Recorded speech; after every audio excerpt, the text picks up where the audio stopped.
Nós vivemos uma época estranha em certo sentido. Eu não estou falando especificamente dessa pandemia, mas eu falo dos nossos tempos em um contexto um pouco mais amplo. Por que eu estou dizendo isso? Porque o nosso planeta ele nunca teve tantos habitantes e, estranhamente, ao mesmo tempo, nós estamos cada vez mais solitários. Nós estamos conectados o tempo todo via Wi-Fi, via 4G, 4.5G, 5G, enfim, nós estamos conectados o tempo todo, mas é possível que ainda assim você se sinta cada vez mais sozinho.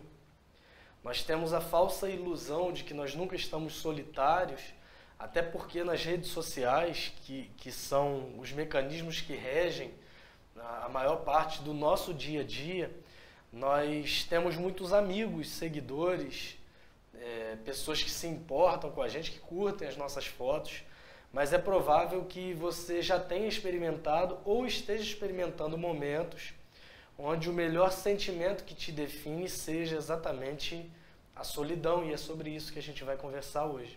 Pior, às vezes, a solidão ela é percebida também mesmo em meio a uma multidão de pessoas. Mesmo que você não esteja literalmente sozinho, você está cercado de pessoas, mas você tem a sensação de que é incompreendido, a sensação que ninguém te entende, ninguém te valoriza, ninguém te dá crédito, ninguém se importa com o que você de fato está sentindo. A primeira boa notícia que eu tenho para te dar a partir disso é a seguinte: existe alguém que te compreende perfeitamente. Ao longo dessa série nós temos refletido sobre sentimentos e emoções sob uma perspectiva bem humana.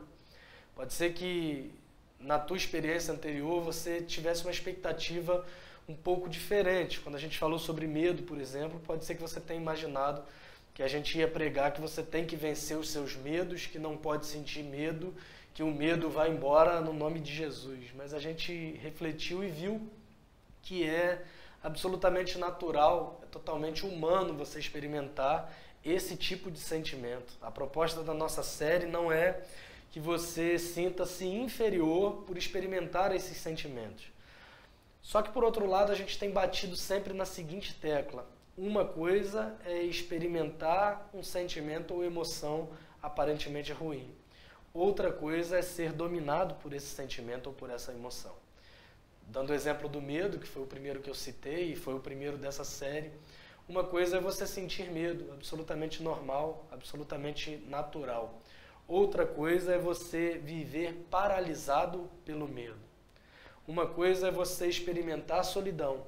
Outra coisa é você deixar que a solidão ou algum trauma referente a isso paralise a sua vida hoje. Algumas pessoas dizem, eu não quero me relacionar com mais ninguém, eu não quero nem desenvolver comunhão na igreja, porque eu já fui muito ferido nos relacionamentos. Esse é o tipo de atitude de alguém que não simplesmente experimentou a solidão, mas vive dominado por ela.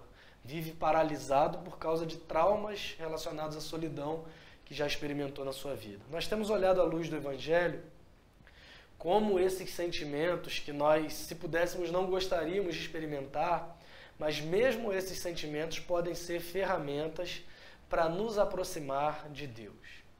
Se você pudesse escolher, talvez você não quisesse viver medo, luto, dúvida, frustração, ira, mas ainda assim você percebe, olhando para o relato bíblico, para os evangelhos, que mesmo em meio a esses sentimentos que a gente tem experimentado, ainda assim a gente pode estar próximo de Deus, e às vezes esses sentimentos são ferramentas que nos levam a um relacionamento mais íntimo com Ele. Eu espero que a gente chegue a essa mesma compreensão sobre o sentimento que nós falaremos hoje, que com certeza você já percebeu e eu já falei também, que é a solidão.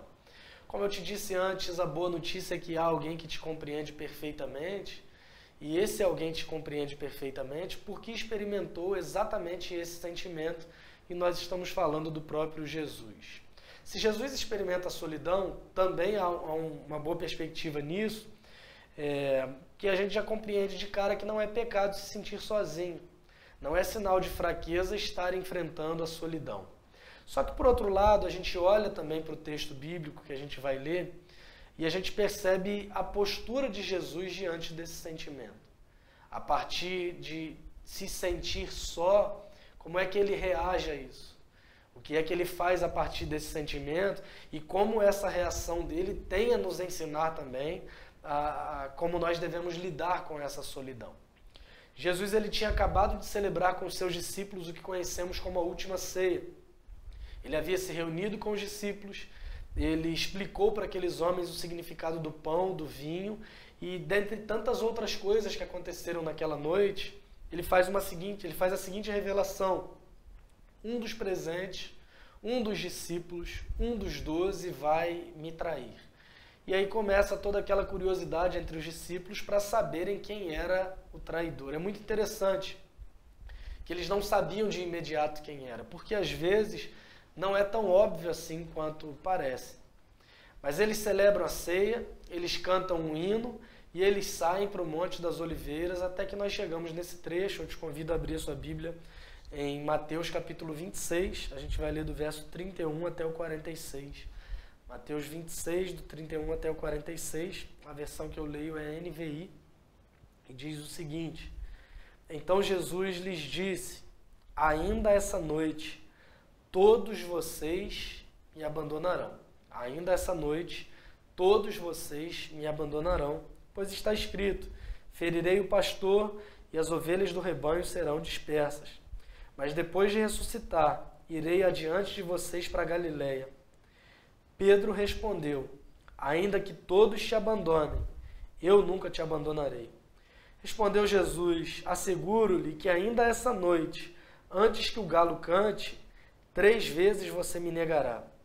Mas Pedro declarou, mesmo que seja preciso que eu morra contigo, nunca te negarei. E todos os outros discípulos disseram o mesmo. Então Jesus foi com seus discípulos para um lugar chamado Getsêmani e lhes disse, sentem-se aqui enquanto vou ali orar. Levando consigo Pedro e os 2 filhos de Zebedeu, começou a entristecer-se e a angustiar-se. Disse-lhes então, a minha alma está profundamente triste numa tristeza mortal. Fiquem aqui e vigiem comigo. Indo um pouco mais adiante, prostrou-se com o rosto em terra e orou, meu pai, se for possível, afasta de mim esse cálice. Contudo, não seja como eu quero, mas sim como tu queres.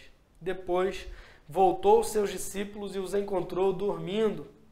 Vocês não puderam vigiar comigo nem por 1 hora? Perguntou ele a Pedro. Vigiem e orem, para que não caiam em tentação. O espírito está pronto, mas a carne é fraca. E retirou-se outra vez para orar. Meu pai, se não for possível afastar de mim esse cálice sem que eu o beba, faça-se a tua vontade. Quando voltou, de novo os encontrou dormindo, porque seus olhos estavam pesados. Então os deixou novamente e orou pela 3ª vez, dizendo as mesmas palavras. Depois voltou aos discípulos e lhes disse, vocês ainda dormem e descansam? Chegou a hora. Eis que o Filho do Homem está sendo entregue nas mãos de pecadores. Levantem-se e vamos. Aí vem aquele que me trai. Jesus avisa que seria abandonado por todos eles. Às vezes nós colocamos uma carga maior sobre Judas e sobre Pedro, porque um traiu Jesus, o outro negou Jesus por 3 vezes. Mas Jesus não avisa simplesmente isso, ele avisa sobre Judas, sobre Pedro, e ele deixa bem claro também que todos os discípulos o abandonariam. Judas o trai, Pedro o nega e os outros 10 acabam por abandoná-lo também ainda naquela noite. Mas quando Jesus fala isso para os seus discípulos, surge esse homem chamado Pedro, normalmente ele que tomava a iniciativa tanto para o bem quanto para o mal, mas nessa ocasião ele vira para Jesus e ele diz, olha, todos podem te abandonar, menos eu. Pedro é um dos personagens que mais me fascinam nas Escrituras, exatamente por conta dessa sua humanidade. Um homem cheio de falhas e não se preocupava em escondê-las em certo sentido, ele é extremamente autêntico, um homem imperfeito e talvez por ser assim a gente acabe se identificando tanto com ele. Mas Pedro diz essas palavras para Jesus e Jesus diz, olha Pedro, antes que o galo cante, ou seja, antes que amanheça, ainda essa noite, você vai me negar por 3 vezes. O que Pedro faz? Se conforma? Não. Ele responde para Jesus dizendo que Jesus está errado. Ele diz, olha Jesus, se for preciso, ainda que seja necessário, eu vou morrer pelo Senhor, mas eu não te nego de jeito algum. e ele influencia os outros discípulos, de modo que o texto bíblico no verso 35 vai dizer que todos os outros discípulos disseram o mesmo, muito provavelmente influenciados por Pedro. Depois disso, então, nós temos a primeira observação sobre como Jesus lida com a solidão que se aproximava dele. É interessante que ele ainda tem os seus amigos por perto, ele ainda tem os seus discípulos por perto, mas o que ele faz a partir do verso 36, ele simplesmente foi orar. A primeira coisa que Jesus faz diante da solidão que se aproximava, ele se retira para orar. Jesus foi com seus discípulos para um lugar chamado Getsêmani e lhes disse: sentem-se aqui enquanto vou ali orar. Ou seja, Judas já havia saído, ele está agora com 11 discípulos, ele sai do Monte das Oliveiras e vai para esse lugar chamado Getsêmani. No verso 37, dentre os 11, ele chama Pedro e os 2 filhos de Zebedeu, que são Tiago e João. Ele chama esses 3 homens para mais perto e ele começa a se entristecer e a se angustiar. Disse-lhes então: a minha alma está profundamente triste, numa tristeza mortal. Fiquem aqui e vigiem comigo. Jesus está diante de uma solidão que se aproxima. O que ele faz? Ele chama os seus amigos mais próximos e ele pede ajuda.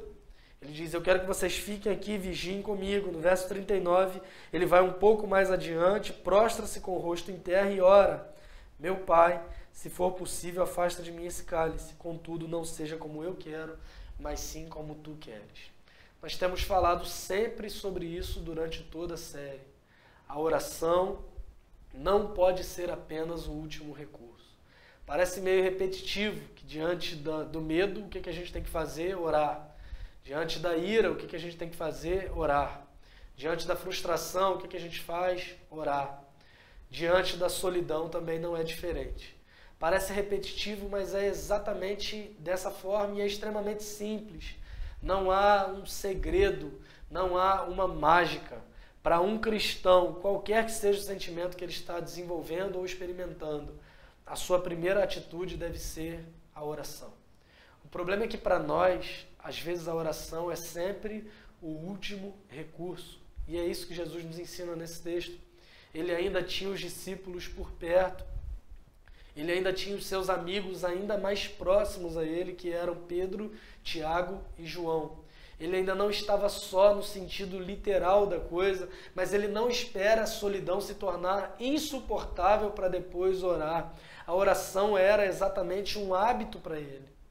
Lendo os evangelhos, não só nesse texto, nós percebemos muitas vezes ele se afastando dos discípulos para orar. Ele dizendo para os discípulos entrarem num barco e atravessarem para o outro lado, porque ele ficaria um pouco mais de tempo para orar e depois os encontraria. Para vencer o medo, a dúvida, a frustração e também a solidão, não há outra forma que não seja por meio da oração. E a oração não como último recurso, mas como a nossa primeira atitude, apresentarmos diante de Deus aquilo que nos aflige. E você? Como é que está a tua vida de oração? Nós negligenciamos demais o que deveria ser prioridade para nós. Nós colocamos outras coisas que são até coisas boas à frente daquilo que deveria ser a nossa prioridade número 1, a nossa prioridade principal, sendo redundante, para que você não corra o risco de não compreender. Enquanto cristão, o nosso relacionamento com Deus deve ser aquilo que nos move, deve ser aquilo que é principal na nossa existência. Ah, mas o tempo é muito corrido. É verdade, concordo com você. Ah, mas com essa pandemia eu pensei que teria mais tempo e eu estou tendo menos tempo do que eu tinha antes. É verdade também, eu também concordo com você. Ah, eu tenho estado muito ocupado com o meu trabalho e eu imagino que seja verdade também. Mas qual é a tua verdadeira prioridade? C.S. Lewis, ele diz o seguinte: nunca houve um homem mais ocupado do que Jesus. Mesmo assim, ele não deixava de orar. Oração para Jesus não era algo que ele fazia quando sobrava tempo. Oração para Jesus era a prioridade fundamental na sua agenda. Além disso, o modo como ele orava também nos ensina, e tem sido repetido aos montes durante essa série. A sua oração era sincera. Jesus mesmo ensina os seus discípulos que quando eles orassem, eles não deveriam ser como os hipócritas, mas a oração deveria refletir exatamente o que havia no fundo do seu coração. Às vezes nós usamos o momento de oração para tentar impressionar Deus ou para tentar mostrar para o outro uma pseudo-espiritualidade superior que nós temos. A oração de Jesus era totalmente sincera. Ele estava angustiado, ele estava experimentando uma tristeza mortal, é o que ele fala com os seus discípulos mais próximos. E a sua oração reflete exatamente isso. Pai, se possível, afasta de mim esse cálice, mas que seja feita a tua vontade e não a minha. A oração era um hábito, e Jesus orava mesmo quando a vontade de Deus não era necessariamente aquilo que ele estava experimentando naquele momento.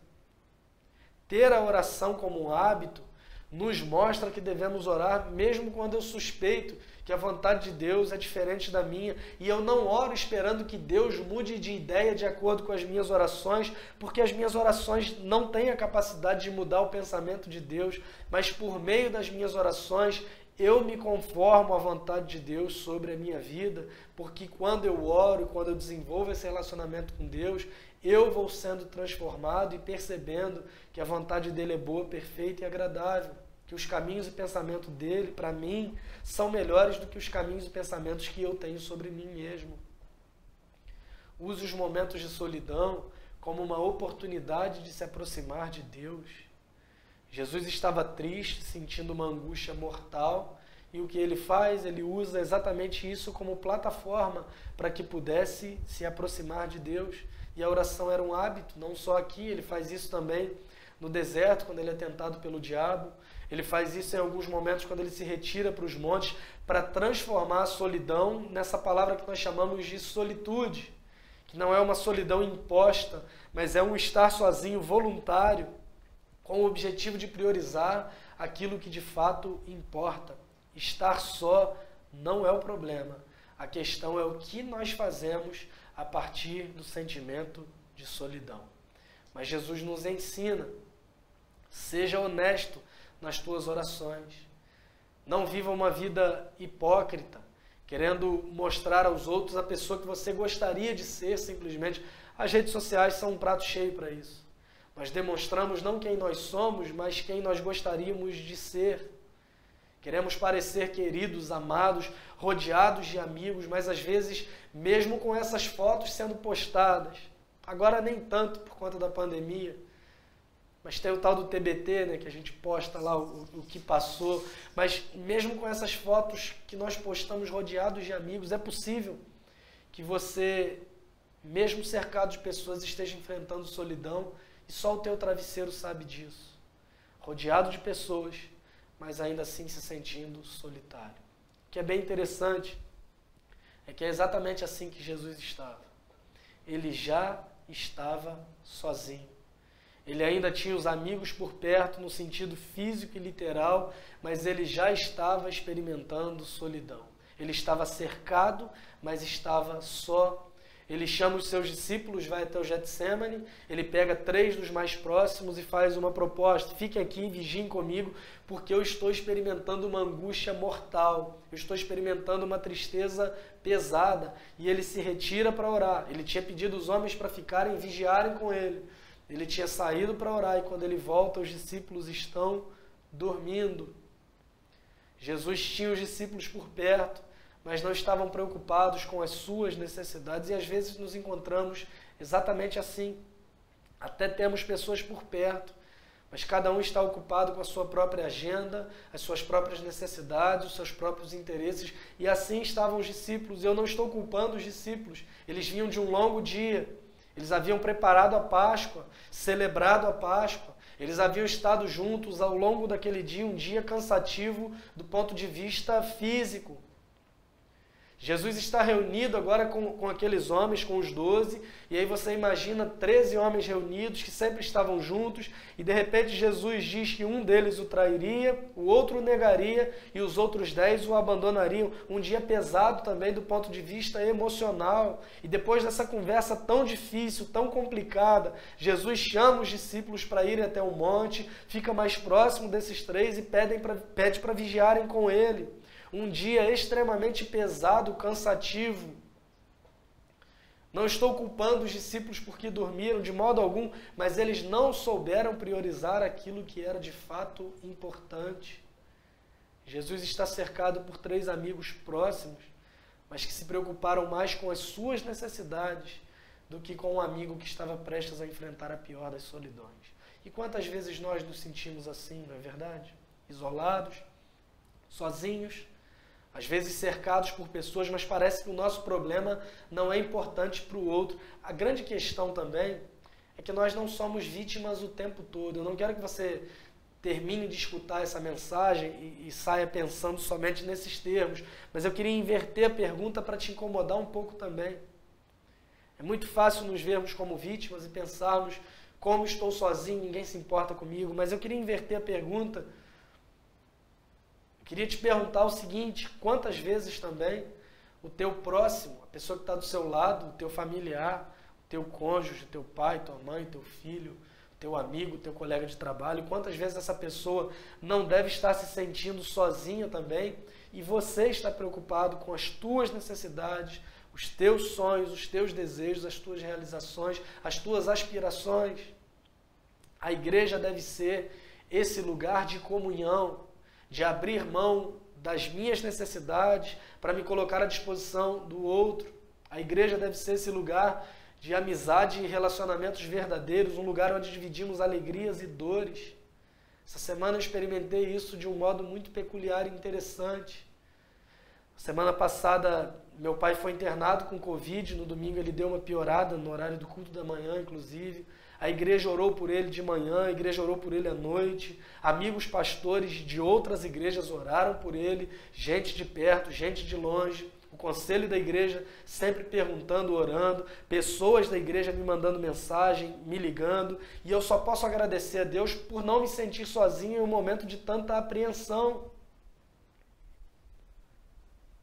A presença de Deus, ela é suficiente para nós, mas às vezes nós precisamos de pessoas ao nosso lado.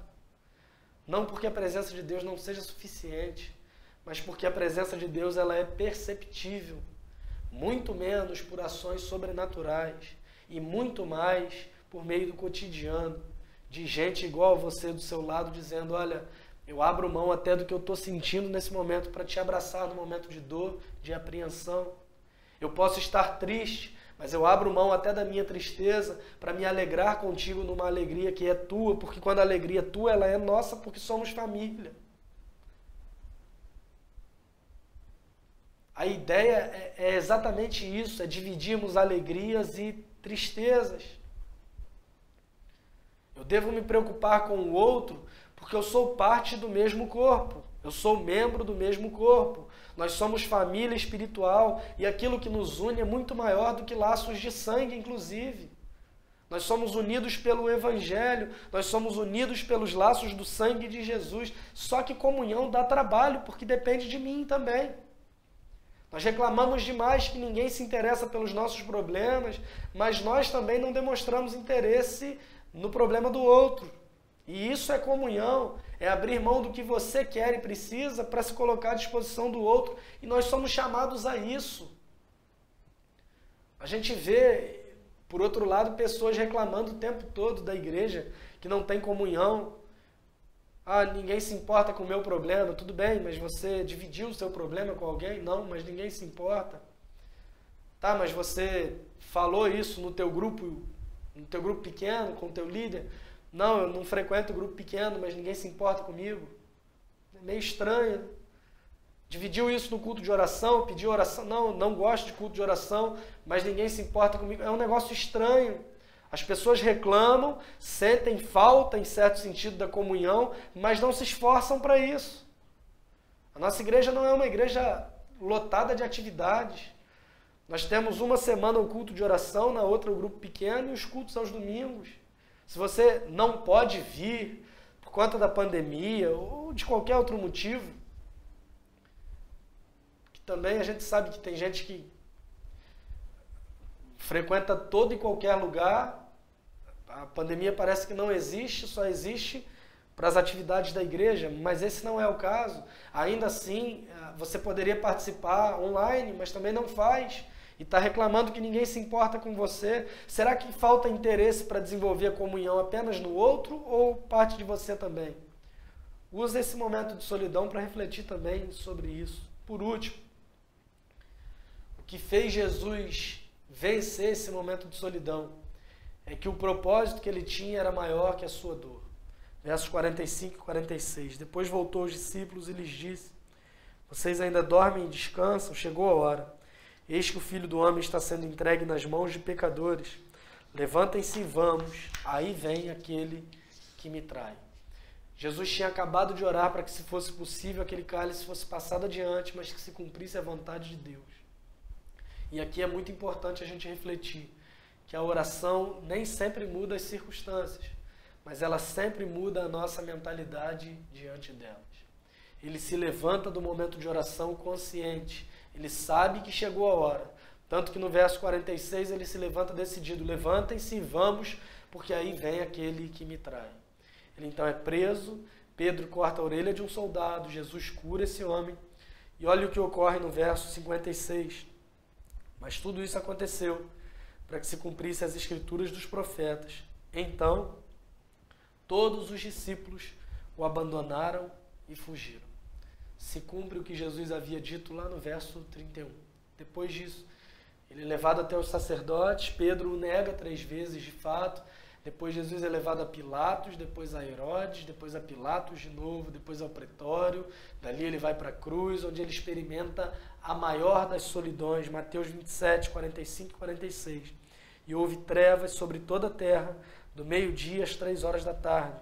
Por volta das 3 horas da tarde, Jesus bradou em alta voz: Eloi, Eloi, lama sabachthani, que significa: meu Deus, por que me abandonaste? Ele se sente abandonado pelo próprio Deus. E o que ele faz diante disso? Ele orou a Deus, expressando para ele o que havia no seu coração, mesmo na cruz. Às vezes nós, por muito menos, nos sentimos abandonados e esquecidos por Deus. E o que nós fazemos?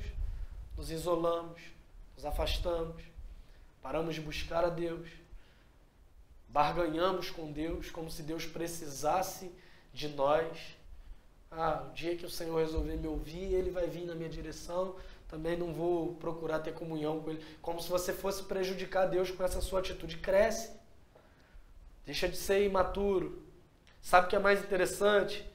Que Jesus não experimentava simplesmente esse sentimento de solidão na cruz, mas Ele foi abandonado de fato. Deus virou as costas para o seu Filho Jesus na cruz, porque naquele momento ele viu sobre ele os nossos pecados, e um Deus que é santo não pode de forma alguma contemplar o pecado. Jesus sofre de fato esse abandono. Ele morre pagando os nossos pecados, mas a grande notícia do Evangelho é que ele ressuscita ao 3º dia, vencendo a morte, vencendo a solidão e provando que o sacrifício foi aceito. Hoje, nós também somos aceitos por Deus se cremos no que Jesus fez por nós, e isso é o Evangelho. A mensagem que nos garante a vida eterna, mas a mensagem que nos garante também uma vida diferente hoje. Em que sentido? No sentido de que, pelo fato de Jesus ter experimentado a solidão e o abandono do próprio Pai, nós jamais experimentaremos isso. Por mais que você sinta-se abandonado, esquecido e sozinho, você não está de fato. Porque antes de ir ao Pai, Jesus disse aos seus discípulos, depois de dar as instruções da grande comissão, ele diz a esses homens, esses mesmos que o abandonaram, assim como nós fazemos às vezes. No último verso do Evangelho de Mateus, vai concluir o trecho da grande comissão, dizendo: ensinando-os a obedecer a tudo o que eu lhes ordenei. E eu estarei sempre com vocês, até o fim dos tempos. Pelo fato de Jesus ter experimentado o abandono, nós somos amados por Deus e temos a garantia de que Ele está conosco por meio do seu Espírito que habita em nós. Pelo fato de Jesus ter experimentado a solidão, nós temos essa promessa, resultado do Evangelho, de que Ele estaria conosco todos os dias.